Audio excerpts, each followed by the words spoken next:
Okay, so I am Przemek. I'm the owner and CEO of Everuptive Group. I have one slide showing our brands. So in Everuptive Group, we build HR products and learning products. As you can see, we have 5 products. We have 2 companies, 2 limited companies, 2 spółka z o.o., and 5 brands. So I will tell you about the brands briefly now. I will start with the oldest one. So notatek.pl is a student's website. We have a huge database of learning materials there, over 100,000, and 1 million registered users. And we monetize this website through employer branding campaigns and recruitment campaigns that are, organized by big corporations that are, willing to recruit students for internships. The second product is Skillveo. This is the corporate learning platform. We have 400 video trainings there, and also some functions that enable people from HR to manage the whole process of learning and development of employees in the company in digital way. The third product is Talent Place, and this is the one I'm managing. And this is the recruitment company. And the unique thing about Talent Place is that we recruit through crowd staffing. So it means that we build a community of recruiters, freelance recruiters, and we use these recruiters and their databases to recruit faster than our competitors.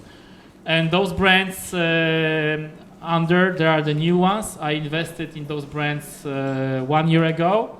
So All IT Club is an IT contracting company. It means that we hire people and we rent those people, we lease those people to our clients. Now we have 35 people that are being leased. And the last one, the youngest one, is Talent Pooling App. It's our new product. Actually, we're going to launch it on Thursday, this Thursday. And it's a tool for recruiters. It's a personal ATS system for recruiters. And we also have a marketplace there, so recruiters can match their candidates with the job offers we provide them. The mother company, Everuptive spółka z o.o., did 10 million revenue last year. And those new brands, they did this year 3 million zlotys. And we hire 60 people, more or less 60 people in our brands. So, this is Everuptive Group. And I'll tell you the story of Everuptive and my business story from the beginning, but I want to focus on the buyout. So 6 years ago, I decided to buy out all the investors we had. We used to have in our cap table 4 business angels, 1 VC fund, and 1 strategic investor. And 6 years ago, I made a decision to buy them out. I will tell you later why and how did it go. Because we think with a team from OMG that this is something unique. This is rather most of the startups and the founders, they take more rounds, investment rounds, and I decided to change the strategy and to buy out the investors we had. So Notatek. I started Notatek in 2009, pretty long time ago. I was in my 3rd year of studies. Oh, hello. You have a beard now. I didn't recognize you from the beginning. So I was a student, and I was, I wasn't happy with the fact that the biggest value from lectures was the opportunity to take notes. So the professors, they were coming, they were reading their notes, and 100 people were writing down the notes, and this is all. So I didn't like it. So I thought that everything should be digitalized and should be on internet. And I did the website. I launched it in 2009. I was almost kicked out from the University of Economics in Krakow because, as you can imagine, some of the professors didn't like the idea. But I finished the studies, so fortunately. So it was the time when Nasza Klasa was big. So I thought that every good idea in the internet would be Nasza Klasa. So huge traffic, somebody will buy it, or money will just come. So I didn't think about the business model at all. So after 1 year, we had some massive traffic in Notatek, but no idea how to monetize the traffic, no idea. So we are running out of money that we borrowed from our families and friends. And it was a time when we decided to take first investment. So we had two business angels, Richard Lucas and Martin Szelong. You may know them because they are pretty active in the OMG community. Yeah, so we took an investment. They were always also advising us how to monetize the website. So we did several tests. So the first test was the obvious one. Students are going to pay for notes. No, they didn't pay for notes. It was 2011, so nobody was paying in internet. Everybody was using torrent or Homikui or something. So it changed now because we use Spotify or Netflix. So it was a failure, a big one. The second guess was to sell adverts. It was a failure too because there are not many companies that are focused on students. This is not the richest, target group you may have. So it was a failure. And the third attempt was the employers. So we were selling adverts, but these were the employer branding or recruitment adverts. And it was the best one, but employer branding market that time was pretty small. So we also struggled to have the break-even point. So we were burning money again. And actually we are running out of money again. So then we decided to have another investment round. So we applied to several VCs. And one of the VCs invested in our company. It was Hedgehog Fund. It was a VC that was founded by founders of Pracuj.pl. So these guys were interested in our idea because, having a huge database of students is a huge asset in the job market. So because those people, when they finish the studies, they become the best candidates you may have. So this was the biggest reason why they decided to invest. So they invested, and we were, trying those business models. We were selling those adverts, but we were also scaling our traffic. So we built a huge database of nodes, and then we invested in SEO. So the traffic was 10 times bigger. But even though this model was not scalable, so we could have 100 times bigger traffic and have not more revenue. So we were running out of money again. So at this point, I was trying to get the bridge investment, but I didn't succeed because the feedback was hey, show me your business model. So I don't know. Hopefully we'll find one. So it was a tough situation because we had to lend money to the company to survive, all the shareholders. And this was the time when I think I gave up to try to look for the way to monetize the traffic of Notatek. So I thought that maybe it's smarter to have this asset because we're thinking about entering recruitment market, so having those students in database and curating the database was a strategic thing. And I was thinking about new complementary products, so I went to States with Rafał Han, who was also our investor, and I was meeting several people there, entrepreneurs, VCs, and also some CEOs, and I met the CEO of Udemy, the biggest, learning platform in the world, I guess now.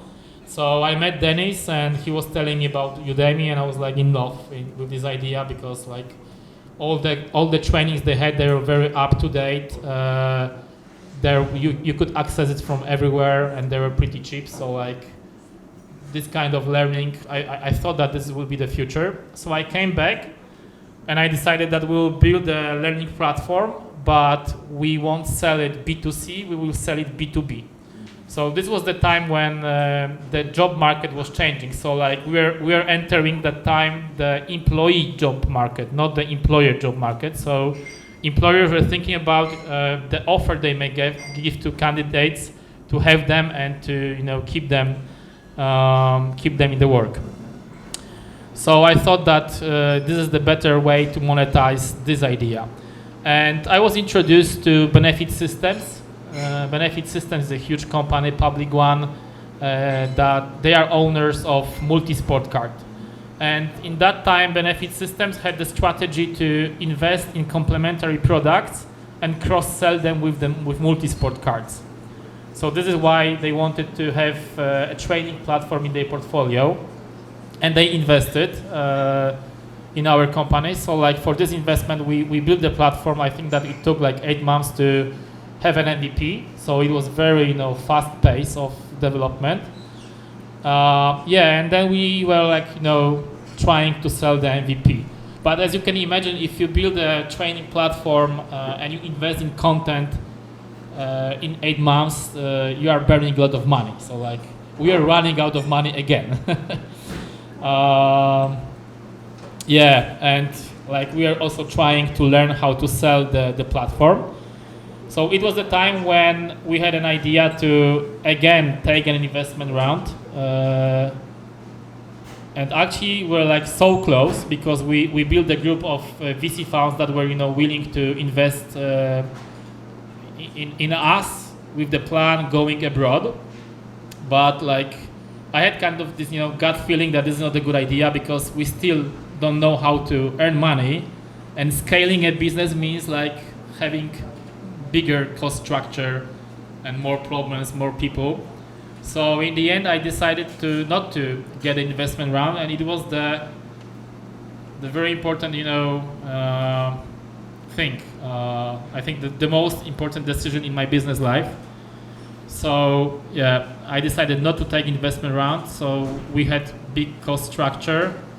We were not earning money where we didn't have like much revenue.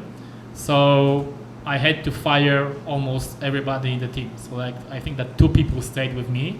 That time we were like 15 people working in a small office, 1 room. So you can imagine that one day, like everybody was invited to the other room and we were terminating the contracts. And it was, I think, the worst day in my life, in my business life, this day. But like afterwards, like the costs were very small. So we had a break even.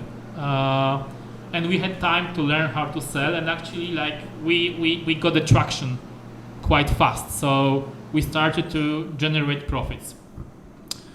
But this decision was a game changer because everybody understood that probably there is not going to be more investment rounds.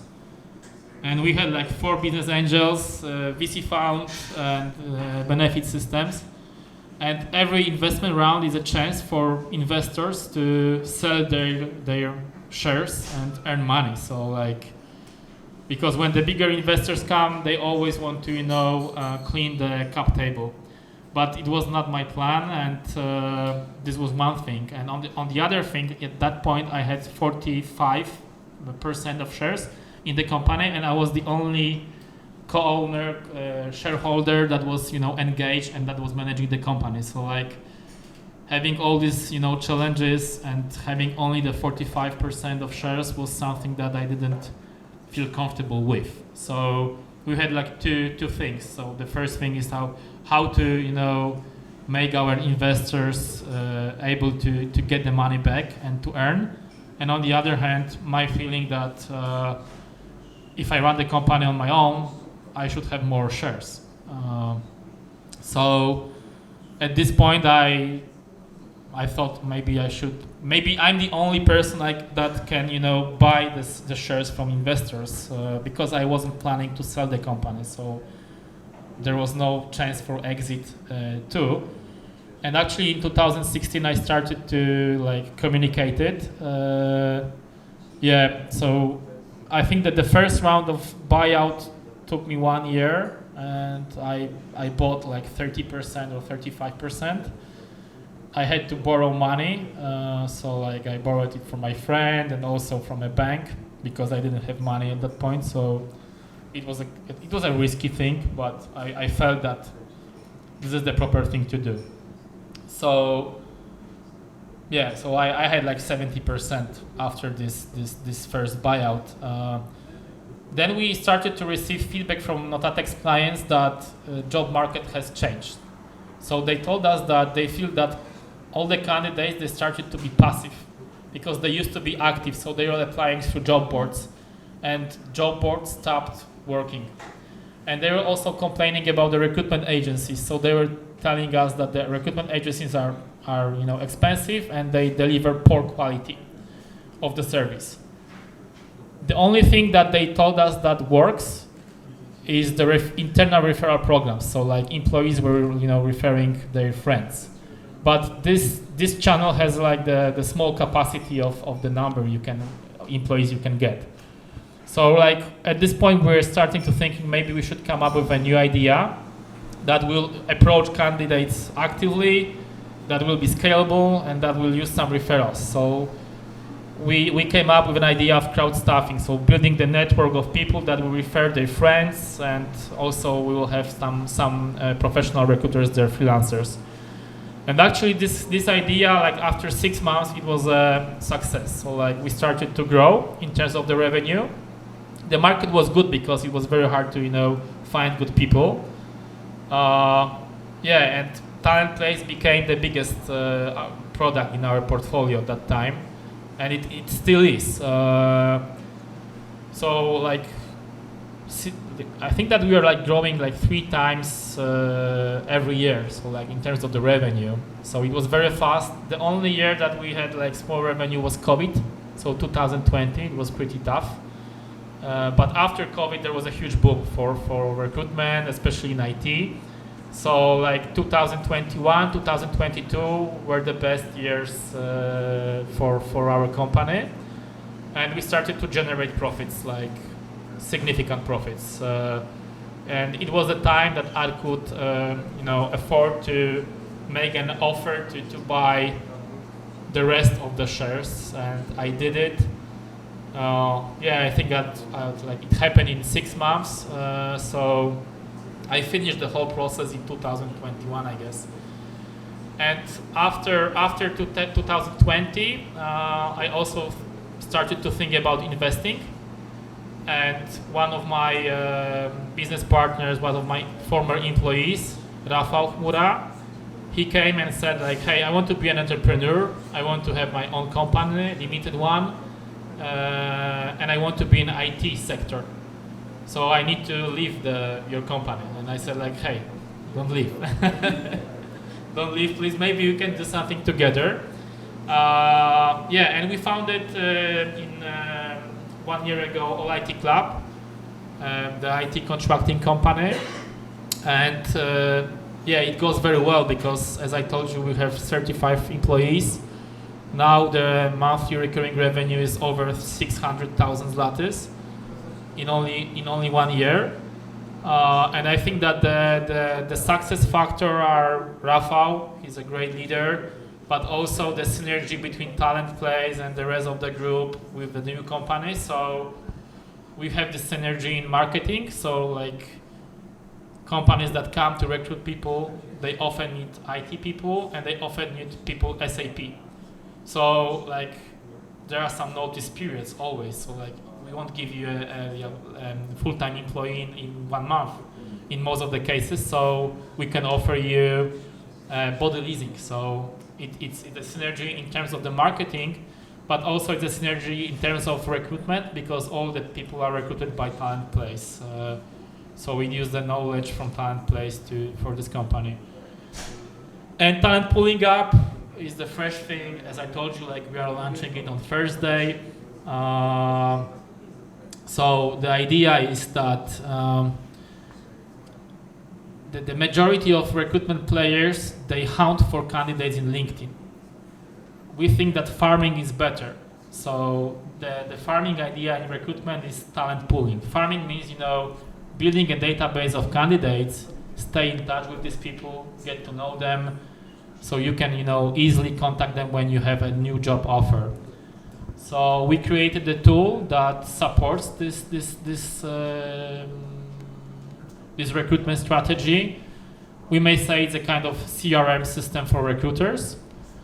But the second thing in Talent Pulling Up is the marketplace. So like there are, job offers from our clients, and you can, recommend candidates to job offers and earn extra money. And actually we have like 3 machine learning scripts that, do the matching thing automatically.